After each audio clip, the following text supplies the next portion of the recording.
Hola camaradas, les saluda su camarada Jonathan Romero. En esta ocasión vamos a preparar una pequeña reseña de un texto que me parece que es muy importante. Estamos nosotros en el aniversario, un 21 de febrero de 1848. Apareció en el mundo uno de los textos más importantes de la historia del marxismo. Me refiero al manifiesto del Partido Comunista. Esta edición que tenemos en mis manos, o que yo tengo en mis manos, es una edición del siglo XXI, ¿no? Es una edición roja, muy bonita, que tiene una introducción de Erich Hobsbawm y unas notas de Horacio Tarsus. Existen muchas ediciones, por supuesto, muchas editoriales que han publicado este precioso y significativo texto. Y bueno, pues nosotros vamos a hacer uso de este material para poder dar un contexto general muy rápido sobre la importancia del libro. Más allá de lo que se pudo haber escrito en el 48 del siglo XIX, nuestra convocatoria sería, de alguna manera, reflexionar sobre los elementos más importantes para nuestra época y por supuesto la época en la cual fue escrito. Como saben, el texto regularmente se le asume como un único autor, a Marx, pero realmente fue escrito por Karl Marx y Friedrich Engels. Ambos escriben este muy interesante texto. Es un texto clásico, ya lo comentábamos. Es un texto que tiene una posibilidad muy importante. Y entonces aquí he puesto unas notitas. Lamentablemente no pude escribir el comentario, pero aquí puse unas notas que me parecieron muy importantes para poder dar un contexto de la vigencia, la importancia de este texto o de este libro, este manifiesto de gran importancia, ¿no? Entonces, en un primer momento la obra aparece con una frase muy recurrente y muy recordada en el contexto histórico en el cual estamos nosotros colocados, en donde se hace una mención hacia una alegoría hacia un texto muy famoso de William Shakespeare, que más o menos en el texto de Hamlet, si mal no recuerdo, de Hamlet, abre Shakespeare el libro como un fantasma recorre el castillo. Ese texto o esa parte, Marx la recupera y coloca en el centro, ¿no? Un fantasma corre Europa, ¿no? Y después comenta, ¿no? Es el fantasma del comunismo. Bueno, es algo muy importante, ¿no? O sea, desde un inicio Marx se atreve a poner en el centro de qué se va a tratar el texto, ¿no? Después comenta de una manera muy precisa, hace mención que el comunismo está ya reconocido como una fuerza en toda Europa y que por eso mismo los comunistas deben poner o deben de exponer a la faz del mundo sus conceptos, sus fines y sus tendencias. Esos tres elementos me parecen muy importantes porque no es una cuestión tan vaga lo que aparece en este texto, ¿no? O sea, es un texto de una convocatoria muy importante. Y entonces en un primer momento es un texto dedicado a la militancia política, a la emancipación, ¿no? Es una declaratoria de guerra principalmente, ¿no? O sea, desde un inicio ya aparece este proceso, ¿no? O sea, hay un polo que se está concentrando con la derecha y hay otro polo que se está organizando frente a una bandera roja. Hoy lo podemos decir, ¿no? La hoz y el martillo. Entonces hay una convocatoria de guerra muy importante en este texto que no se nos debe de olvidar, ¿no? porque luego parece que en estos contextos eso no importa. Entonces, también lo importante de este libro, que me parece muy significativo, es que es un libro que, si bien es cierto, es una militancia permanente, pero no por ello deja de ser un libro que esté diseñado dentro de una matriz científica. No sé, muchos creen que el manifiesto correría parte del Capital, ¿no? O correría parte del Anti-Düring de Engels. Y no es así, ¿no? Es un texto que está dentro de la propia lógica de la construcción de la dialéctica revolucionaria, en donde, por supuesto, ser revolucionario significa militar y hacer teoría.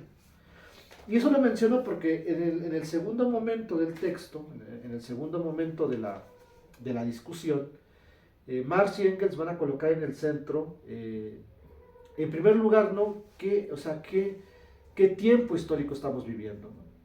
Y el tiempo histórico es importante porque no estamos viviendo un momento únicamente en donde no se sea una cuestión de abstracción, ¿no? Sino lo que estamos colocando en el centro es que estamos viviendo un tiempo histórico, un tiempo muy particular, concreto. Y ese momento, ese hito en el cual estamos insertos, está dentro de una ley muy general, históricamente hablando. Y esa ley, Marx la va a llamar la lucha de clases. Marx y Engels la van a llamar la lucha de clases. Entonces, lo que pone en un primer lugar es ese polo, ¿no? Si no estamos en un momento histórico cualquiera, es un momento histórico muy particular, en donde lo que está en el centro es dos polos que están enfrentados permanentemente, y en este caso específico, para no entrar en detalles sobre otros momentos, lo que pone en el eje es que la lucha está sintetizada en el proletariado y la burguesía. Esa me parece que es una provocación muy importante que Marx y Engels van a llevar hasta sus últimas consecuencias durante toda su vida, ¿no? El corazón de la sociedad o el corazón de la historia universal de esta época es ese enfrentamiento directo entre proletarios y burgueses. Para Marx hay una guerra civil permanente. Eso es una discusión muy importante, ¿no? Es una guerra, es una pelea, es un enfrentamiento que nunca acaba, ¿no? Entre, por un lado, los proletarios y por otro lado los burgueses, ¿no? A veces se ensancha, a veces se pone muy por debajo, o se apaciguan las aguas, pero el enfrentamiento sigue durante toda esa historicidad. Eso es muy importante porque a los comunistas siempre nos dicen, ¿no? Es que la lucha de clases ya no existe, porque pues, eso es del siglo XIX, siglo XX. Hoy en día ya no hay esos conflictos. No, bueno, ese es el punto central, ¿no? O sea, discutir si esos conflictos ya no existen hoy en día. Bueno, eso es claro que ya con lo que está pasando en Ucrania, lo que está pasando allá en Siria y en Palestina, y bueno, lo que estamos viviendo con Argentina, quien diga que no hay lucha de clases y que los proletarios y los burgueses no se están enfrentando diametralmente, me parece que hay un poquito de ignorancia, por decirlo menos. Después, en ese mismo contexto, ¿no? A mí lo que me gustaría colocar en el centro es, de alguna manera, ¿no? El aspecto central de que, si bien es cierto que aquí no está el proceso de la globalización, como se le llama, pero lo que sí está es la construcción del mercado mundial. Y entonces el mercado mundial y el funcionamiento del mercado mundial es muy importante, ¿no? Marx pone en el centro que el desarrollo del capitalismo en este proceso no puede ser desvinculado con la aparición del continente americano para los europeos, la expoliación del continente africano y el sometimiento de la zona china y de la zona de la India. Sin decirlo de esta manera en este momento, después lo va a explorar en otros textos que son muy interesantes. El capitalismo necesita el colonialismo, ¿no? Eso también es muy interesante, ¿no? O sea, el sistema capitalista no es, aunque en su forma más revolucionaria, que aquí lo coloca, y no me quiero meter a ese punto porque es un debate que no vamos a salir nunca, pero al menos sí creo que hay un elemento muy importante sobre el papel de América en el desarrollo del capitalismo. Entonces, eso me parece que no hay que dejarlo de lado, ¿no? Hay una expoliación permanente de este proceso. Eh, el otro elemento que me parece también muy relevante para poder desarrollar la importancia de este texto, ¿no? Es el elemento en donde la burguesía, ¿no? Al final de cuentas es el resultado de un proceso de desarrollo. ¿No? Es una cuestión muy interesante porque a lo mejor hoy en día ya es bien visto, ¿no? Pero en la época de Marx se seguía pensando, hoy también se sigue pensando, que los seres humanos somos burgueses o detentamos el sistema burgués de manera permanente. Y es una condición natural del ser humano. Y eso es falso, ¿no? La burguesía y el desarrollo burgués, de lo burgués, tiene un sentido histórico en donde se va desarrollando poco a poco. Entonces eso también me parece que es muy importante sacarlo a la luz de este texto tan interesante. Hay una, por supuesto, una provocadora línea muy interesante de Marx cuando él menciona que el gobierno es la junta administrativa de los negocios capitalistas. O sea, el Estado, ¿no? Para Marx y para Engels sigue siendo un instrumento de clase. Hoy en día que se está hablando que puede haber un Estado, no sé, de izquierda, un Estado social, diría por allá Rosa Luxemburg. No, o sea, para Marx el Estado, en este caso la figura, ¿no? La junta administrativa del gobierno capitalista sigue siendo una función al servicio de los negocios capitalistas. Y hoy lo podemos observar, ¿no? Cuando se dice, ¿no? Es que los estados han sido penetrados y han sido rebasados por las condiciones del mercado mundial, es un sinsentido. Es un sinsentido porque el Estado en el neoliberalismo no se ha ido. El Estado en el neoliberalismo, si uno empieza a revisar las líneas, ha incrementado su potencia. Eso pues, es muy importante, me parece que ustedes lo tengan en cuenta desde aquí, ¿no? O sea, la crítica permanente al Estado. Y cómo pues, tiene un papel dentro de la lucha de clases. El otro elemento, por supuesto, ¿no? Ya cuando se pone más serio, ¿no? O sea, aquí ya Marx va a poner un eje muy importante cuando dice que el capitalismo pone todo al servicio del valor de cambio. O sea, la sociedad capitalista es una sociedad que tiene una ética, una moral muy importante. ¿Y cuál es su moral? El valor de cambio. En otro aspecto podríamos decir que la moral del capitalismo o la moral capitalista es aquella que pone en el centro, en el corazón del sistema, el dinero, el sistema del dinero.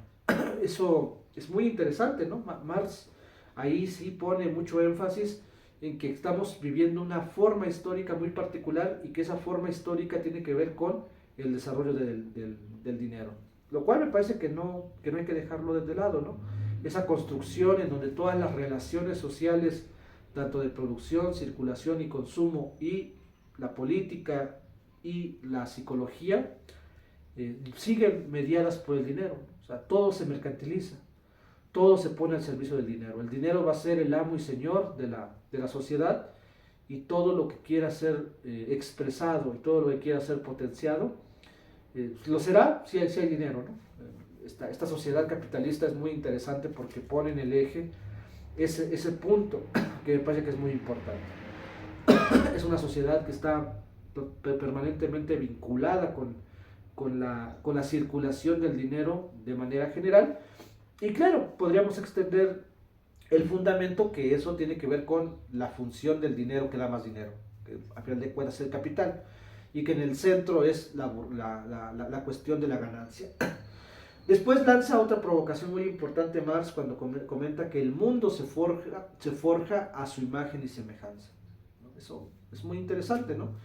Aquí no estamos ya hablando únicamente de una situación de lo que podría ser el capitalismo en las ideas, sino que la sociedad capitalista permea en todas las dimensiones de la vida humana y de la vida en general, y entonces la vida se amolda a las necesidades del capitalismo.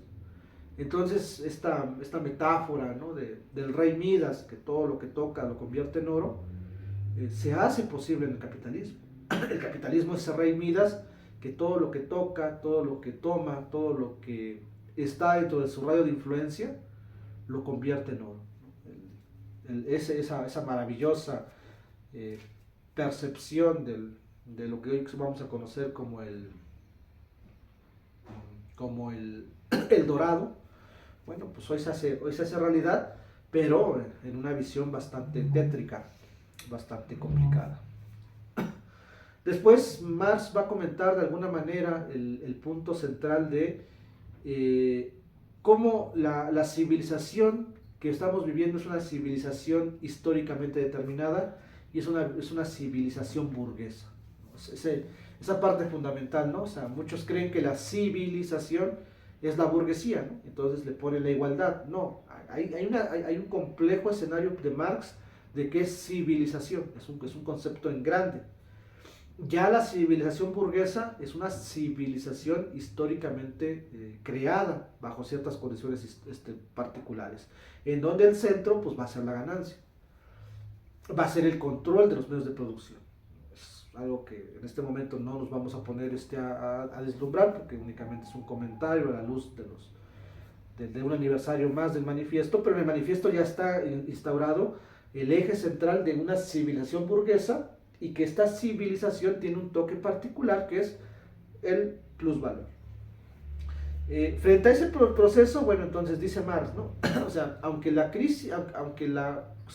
economía capitalista se presenta de una manera magnífica hasta revolucionaria, tiene un límite histórico. ¿Cuál es su primer límite histórico? La crisis. O sea, el sistema capitalista está en permanente crisis. Es un primer límite histórico, ¿no? O sea, aunque el sistema aparece como un sistema que es poderoso, que se mueve por sí mismo, que parece impecable, que parece poderosísimo, que parece inmutable, que parece eterno, dice Marx, no es cierto. O sea, el mismo sistema en su corazón mismo tiene su debilidad, y su debilidad es la crisis. O sea, está en permanente crisis. Y entonces menciona, ¿no? Las particularidades de que, bueno, hay una crisis estructural, una crisis que está en el corazón mismo del sistema, hay una crisis cíclica, que es muy interesante, ¿no? Una crisis que sube, baja, y finalmente una crisis de explosión, que es la crisis de sobreproducción. Entonces, esos tres niveles son muy importantes, porque sobre esos tres niveles es donde va a actuar Marx. O sea, Marx lo que va a generar es cómo el sistema capitalista está vulnerable permanentemente. Y entonces, frente a esa vulnerabilidad, aparece el mismo seno de su propia destrucción. Pase lo que pase, esa crisis lo va a llevar a la destrucción. Entonces, ahí hay un elemento que me parece muy importante. Entonces, después comenta Marx, ¿no? El problema no solamente de la destrucción, sino también el problema de quién le va a dar fin a este sistema. Entonces lo que va a aparecer aquí es el proletario, ¿no? Para Marx el proletario va a aparecer como el sujeto revolucionario por excelencia. Ahora, aquí hay un elemento muy importante que es donde me quiero un poco no detener, pero que se pueda comprender esta parte, ¿no? Porque ha habido una crítica hacia Marx que no es válida. O sea, el antimarxismo aparece en muchos lugares, principalmente aquí. Entonces, cuando nos comentan los compañeros, ¿no? Es que Marx tiene un sentimiento, ¿no? Casi platónico, un amor platónico, idealista, por el proletariado, ¿no? Y le ponen el centro, que es el sujeto revolucionario por excelencia, casi le está pasando la estafeta en automático. Eso es totalmente falso. Marx no pone al proletariado como un sujeto revolucionario por excelencia de una manera automática, sino que tiene que haber un proceso muy importante. Pero, entonces, el punto central es por qué él sería el sujeto revolucionario y cómo se puede construir esa subjetividad revolucionaria.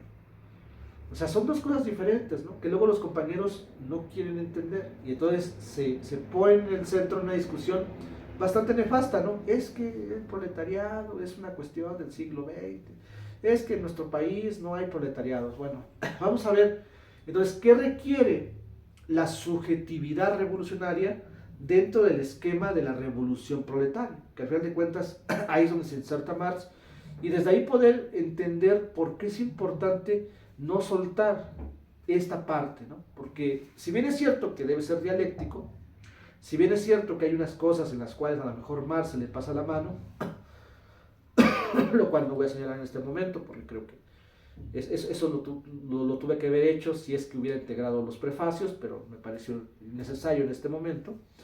Pero el primer elemento que va a lanzar Marx en el centro es la característica del proletariado. Es decir, el proletariado es el corazón del sistema capitalista. O sea, por eso es la convocatoria, ¿no? O sea, la convocatoria no es porque sean menos los demás. La convocatoria no es porque no puedan generar la revolución los demás. La convocatoria es que el proletariado se encuentra en el mismo seno del proceso del capitalismo. Entonces el proletariado lo que está haciendo es reproducir o ser el motor de la violencia capitalista a nivel general. O sea, si hay ganancia, si hay circulación de dinero, si hay circulación de mercancías, si hay capital, es porque en el centro el proletariado lo está produciendo, aunque una parte de esa producción no le pertenezca a él. Eso es muy interesante, es bastante interesante desde mi punto de vista. Entonces, desde ahí lo que va a aparecer es que el proletariado se comporta como una mercancía, pero va a ser la mercancía por excelencia. O sea, es la mercancía más importante. ¿Por qué es la mercancía más importante? Porque además de que el proletariado se comporta como una mercancía que circula, que se intercambia, ¿no? Principalmente por su fuerza de trabajo, tiene una característica medular en este proceso, que es el corazón del dominio, porque es el que produce plusvalor. O sea, si el capitalismo tiene en su génesis, que es la esencia, es el plusvalor o la ganancia, ¿quién produce la ganancia o el plusvalor? Y quien lo va a producir es el capitalismo. Ahí me parece que hay un punto que no podría ser, de alguna manera, para nada reducible. En ese mismo sentido, ¿no? Entonces, el punto central es que hay una desvalorización permanente del trabajador. O sea, que la línea histórica del sistema capitalista es la desvalorización del trabajador, entonces es decir, ponerlo en estado de muerte permanentemente. Entonces, ahí es donde empieza la fractura general, esa es la crisis estructural, ¿no? O sea, por un lado necesita el trabajador para que produzca plusvalor, y por el otro lado lo tiene que desvalorizar permanentemente. Entonces, ese conflicto estructural no lo puede resolver el capitalismo. Entonces, es por eso que cuando hay algunos compas que nos dicen es que la teoría de la revolución proletaria ya no es cierta, bueno, el problema entonces es que el capitalismo ya pudo resolver esta contradicción. O, en otra cosa, esa contradicción no existe, como la mantiene Marx. Y entonces aquí lo que aparece, por supuesto, es el proceso de el dominio permanente, pero también la crisis permanente. Y sobre esas dos líneas, entonces, el sistema capitalista tiene una fractura en donde se puede atacar, sin lugar a dudas. Hay una condición objetiva muy importante, y por eso la revolución del proletariado se vuelve en el eje central del pensamiento de los comunistas. Sobre lo demás no voy a platicar, porque es una cosa mucho más compleja, que requiere mucho más tiempo, que no quiero dar. Segundo momento es el concepto de, entonces, el salario mismo, ¿no? O sea, para el sistema capitalista también el salario se convierte en el eje central de lo que se va a conocer como el dominio. O sea, va a haber un dominio permanente, ¿no? Pero además el dominio es en dos sentidos, ¿no? Por un lado, el salario significa una cadena al trabajador, porque solamente va a poder reproducir su fuerza de trabajo y se va a tener que volver a meter al proceso y se va a desvalorizar permanentemente. Y el segundo elemento es en el consumo. El salario significa, de alguna manera, poner en el centro que el trabajador se va a esclavizar con otros sectores, ¿no? El del alquiler, el tendero, etcétera, etcétera. Entonces, el salario significa esclavitud permanente también. Entonces, hay un proyecto muy importante que me parece que son muy interesantes. El otro elemento que también me parece muy general es el proletariado como una forma parte de varias capas de la sociedad. O sea, el proletariado no aparece como algo instantáneo, espontáneo, sino que es arrancado de sectores de la sociedad de diferentes lugares, ¿no? Los campesinos, la clase media, la pequeña burguesía, ¿no? Entonces, la proletarización del mundo significa que son arrancados, que son absorbidos de otros sectores de la sociedad, y entonces estos van a aglutinar lo que va a ser el campo económico de batalla del capitalismo. Entonces, desde ahí entonces lo que comenta Marx es, bueno, pues ahí está la condición histórica. La condición histórica es que el proletariado está en permanente dominio, en permanente crisis de su propia existencia, y entonces hay una condición objetiva que lo puede posibilitar. Pero entonces lo que necesitamos ver es cómo se puede desarrollar esa transición hacia ese proceso. Entonces, Marx menciona que es un desarrollo histórico. O sea, que la lucha de clases y que la revalorización o el despertar del carácter revolucionario del proletariado no es instantáneo. O sea, no es que le digas mañana vamos a la revolución y te va a acompañar. Tiene que ser un proceso muy, muy largo y muy complejo. Entonces, la primera idea es, primero es la acción directa de la desorganización. La acción directa desorganizada. Las luchas proletarias y el fenómeno del proletario cuando empieza a despertar es que no despierta instantáneamente, ¿no? Es decir, lo que pasa es que hay problemas en su propia estructura, es decir, su propia estructura lo que va a generar es crisis permanente, y entonces lo que tiene que hacer, lo que aparece en ese proceso es una acción directa. Entonces las acciones directas son fundamentales en la lucha por la emancipación. O sea, no aparece mañana el proletariado diciendo vamos a tomar el poder político. No, lo que hace es convocar o convocarse como clase para ir defendiendo lechas históricamente válidas para poder seguir avanzando sobre su construcción como clase social. Y que por lo mismo, ¿no? en este proceso, ¿no? lo que aparece es la centralidad del proletariado en los centros industriales, que además es el que nos interesa, ¿no? Hay otros, pero el que nos interesa es principalmente los centros industriales, porque es el corazón del capitalismo. Entonces esa acción directa no se la puedes impedir, o sea, es decir, la famosa acción directa, y que además puede estar desorganizada, no puede estar concatenada, y además muchas veces es muy débil, ¿no? O sea, explota una acción directa y se vuelve a apagar rápidamente. Bueno, eso es importante saberlo, pero no por eso nos tenemos que desanimar, sino todo lo contrario. Sobre esas explosiones, ¿no? y apagamientos, el comunista debe estar muy atento, o sea, tiene que seguir la pista. O sea, explota una huelga, estás ahí, se apaga, pero sigues en el proceso. Vuelve a explotar, sigues ahí y vuelves en el proceso hasta que entonces puedan esas irrupciones ser cada vez más potentes y se vayan conectando en el tiempo y en el espacio. Entonces, lo que menciona, ¿no? El otro elemento es que en un primer momento se desarrollan asociaciones permanentes. Que ahí está el punto central, ¿no? O sea, entonces, no es únicamente que exploten, sino que en esas explosiones se pueden ir generando asociaciones colectivas revolucionarias. O sea, que los proletarios tengan la posibilidad de que ya aparece una huelga, ya aparece una acción directa, y esa acción directa teje una organización política proletaria.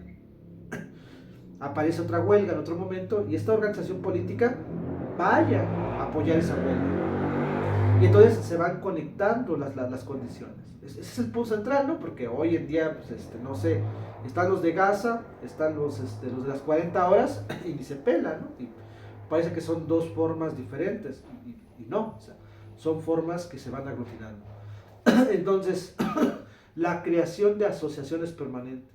Muchos pueden decir, bueno, es que nada más somos 5 personas. Bueno, esas 5 personas son fundamentales en el desarrollo histórico del capitalismo, ¿no? O sea, no siempre, o de la lucha de clases. ¿Por qué? Porque entonces el punto central es que estas luchas que se van detonando de forma aislada, a veces de forma desorganizada, empiezan a conectarse. Y cuando se conecten, ¿no? Entonces empiecen a aparecer mucho más seguido y mucho más conectadas en el tiempo y el espacio, ¿no? Porque es mucho más fácil, o sea, el punto central es, si tú haces una huelga en un lugar, ¿no?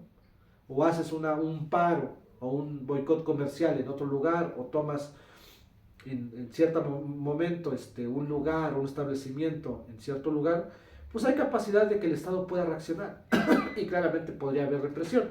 Pero si estas acciones directas se van trasladando permanentemente y entonces se van conectando en el tiempo y el espacio, entonces va a ser mucho más difícil paralizarlas, ¿no? Fíjense cómo aquí ya Marx está dando el punto, está poniendo el punto central.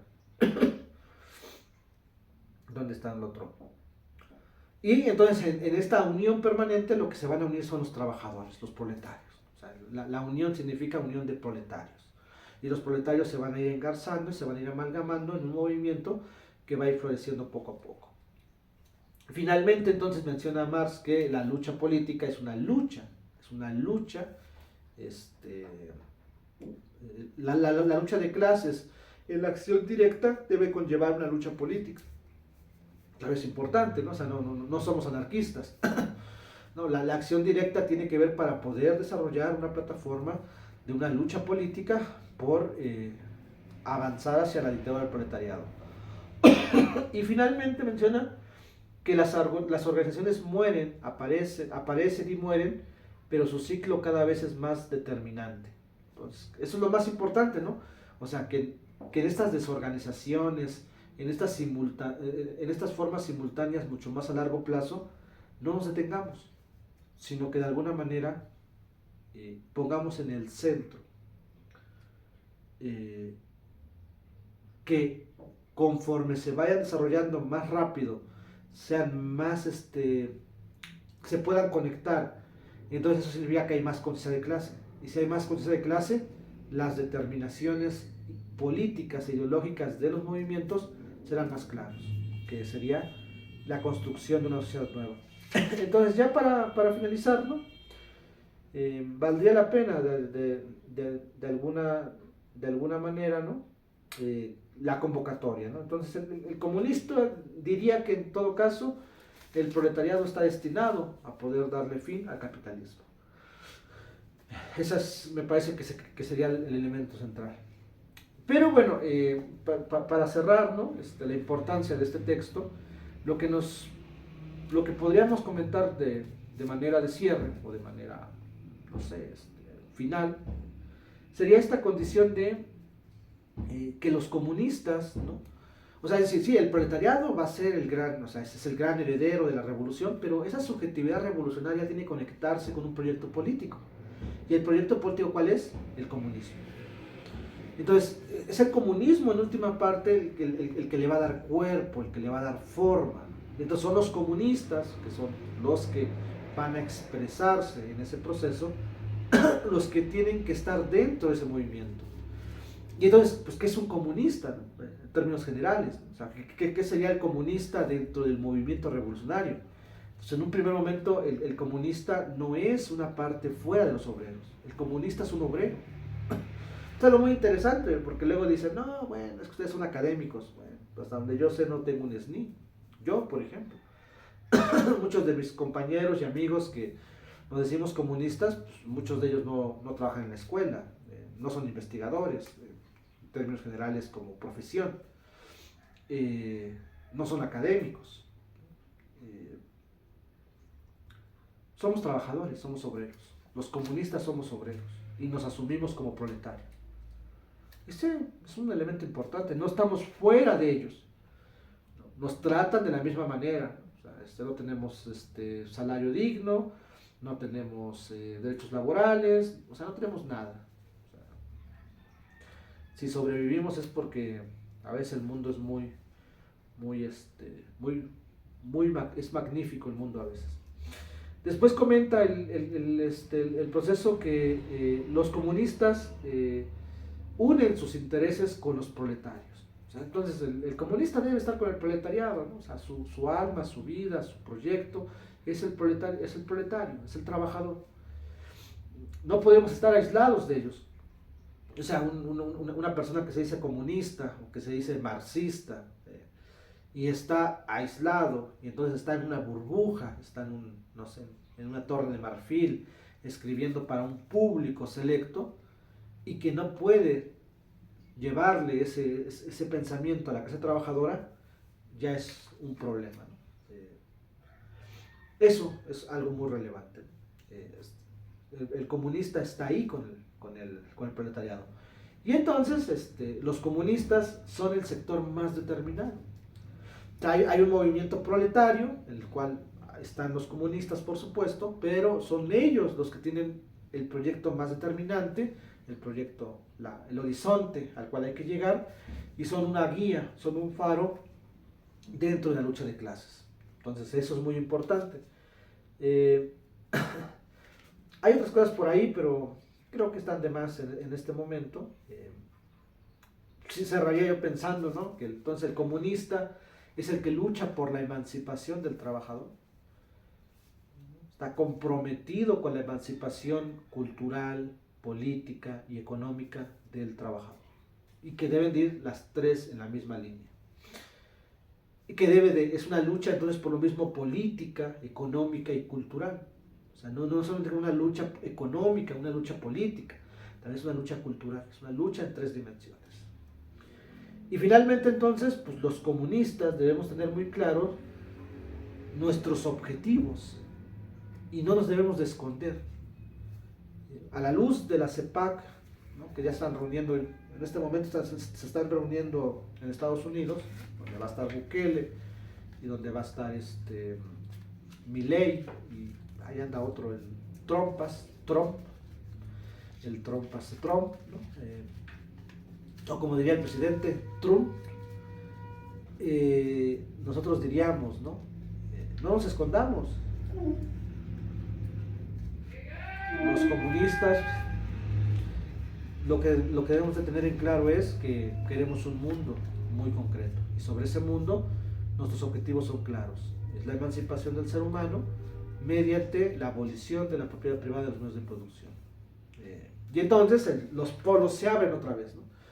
Ahí la CEPAC y los comunistas somos muy claros, ¿no? No hay terceras vías.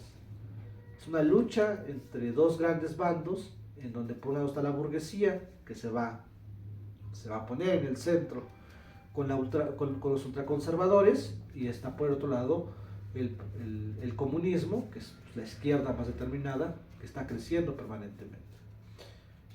Y frente a ese proceso no hay medias tintas. O sea, los burgueses no son nuestros amigos. Hay una película que se llama El joven Marx, donde Engels menciona a consideración del manifiesto, ¿no? Pregunta a la asamblea Engels de la Liga de los Justos: ¿la burguesía son tus amigos? Y todos dicen sí, sí. Y Engels dice: no, son el enemigo. Bueno, es una convocatoria de guerra, el manifiesto, y esa convocatoria de guerra, nos guste o no nos guste, sigue bastante vigente frente al colapso civilizatorio que significa el capitalismo. Entonces, un día como hoy, pero de 1848, aparece un libro fenomenal, uno de los textos más importantes de la historia de la humanidad. Dirían por ahí que por su popularidad y por sus impresiones, debajo de la Biblia, ¿no? Pero bueno, pero sigue siendo un libro muy importante a pesar de su condición transgresora del sistema. Es el más publicado debajo de la Biblia, dicen por ahí algunos. Pero a pesar de eso, si eso no es, no importa, su vigencia, su convocatoria y su fin histórico sigue resonando en el propio siglo XXI. Entonces, ojalá se pueda seguir leyendo y seguir comentando a nivel general, ¿no? Ese sería nuestro comentario en este momento para Libres, Justos y Dignos. Y como diría Luis Mauricio, patria o muerte, venceremos. Gracias, camaradas.